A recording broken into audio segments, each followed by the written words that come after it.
बारिश तीव्र गिर रही थी। पूरा शहर पानी से भिगोया हुआ, गलियां नहर जैसी हो चुकी थीं। हेडलाइट्स की पीली किरणें पानी पर झिलमिला रही थीं और लोग छतरियों के नीचे छोटे छोटे झुंड बनाकर अपने घरों की ओर भागते जा रहे थे। दुकानें समय से पहले बंद हो चुकी थीं। शहर ने मानो अपनी सांस थाम रखी थी।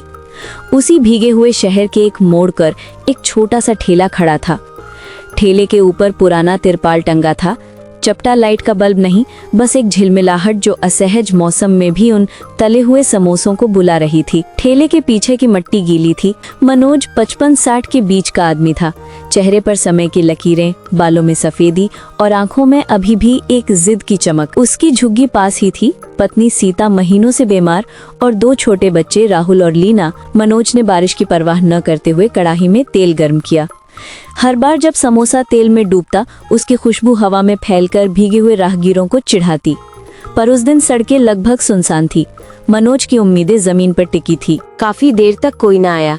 ठेले के पानी भरे किनारों पर मनोज बार बार सड़क की ओर देखता, हर गली के मोड़ पर उम्मीद ढूंढता। फिर दूर से एक महिला अपने छोटे बेटे को घसीटते हुए आई। बच्चे ने अजनबी जिद की।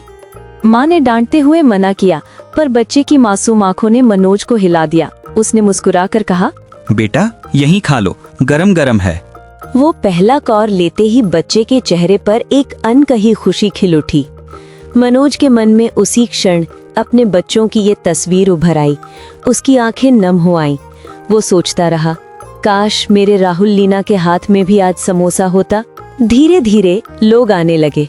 भीगे हुए मजदूर, कॉलेज का छात्र, अकेला बुजुर्ग, हर कोई अपनी थकान और भूख लेकर ठेले पर रुकता। मनोज केवल आलू भरावन नहीं बेच रहा था, वो अपने दर्द, अपनी उम्मीद और मेहनत की कहानियां बेच रहा था। हर ग्राहक के साथ वो एक मुस्कान भी दे जाता और हर छोटी खरीदी में उसके घर का बोझ थोड़ा हल्का होता। रात गहराई तो आकाश और क्रूर हो उठा। बारिश तेज हुई और अचानक कुछ युवा वहां आए, जिनमें से एक शराब के नशे में था। उन्होंने उधार मांग लिया। दे दे, पैसे बाद में देंगे।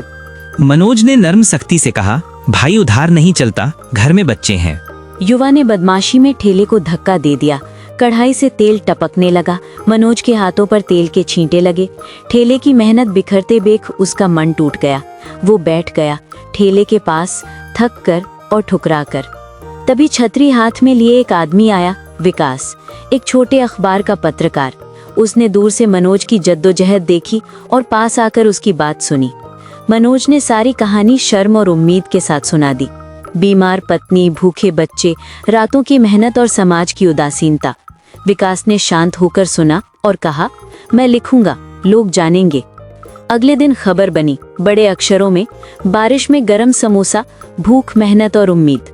लोग ठेले पर आने लगे। किसी ने दवा के पैसे दे दिए, किसी ने बच्चों के लिए कपड़े दिए, किसी ने छोटी सी मदद का वादा किया। धीरे धीरे ठेला शहर में मशहूर हुआ। उसकी उम्मीदें साकार होने लगी। सीता का इलाज हुआ, राहुल और लीना अच्छे स्कूल गए और मनोज ने वही जगह जहां कभी तिरपाल रहता था, वहां एक छोटी सी दुकान खोली। नाम रखा बारिश वाले समोसे। अब उसकी दुकान सिर्फ समोसे नहीं बेचती थी, लोग वहां मेहनत, ईमानदारी और उम्मीद का स्वाद लेने आते थे। मनोज अक्सर कहता, यह समोसा गरम खाइए, पर याद रखिए इसके पीछे कितनी मेहनत की आग है। दुकान की दीवार पर लगा बोर्ड पढ़ने वाले रुक जाते। बारिश ने मेरी परख की और समोसे ने मुझे बचा लिया। और सचमुच उस एक बरसात की रात ने एक आदमी को सिर्फ ग्राहक नहीं दिया, उसने उसे पहचान, सम्मान और एक नया जीवन दे दिया। यही है समोसे की गरम गरम दास्तान, संघर्ष, मेहनत और जीत।